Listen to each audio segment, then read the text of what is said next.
Hello and welcome to a new macro of the month.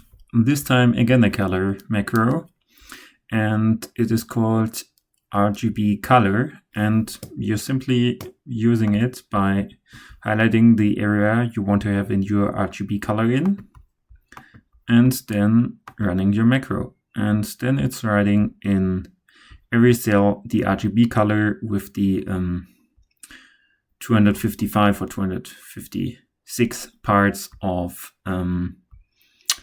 red, green, and blue color. So yeah, that was basically everything I wanted to say.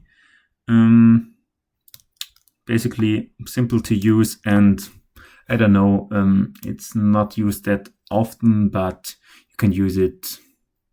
I've used it, for example, for some hairy cases or stuff. So yeah, and there's no default way to do it in Excel. So you basically need a macro for this.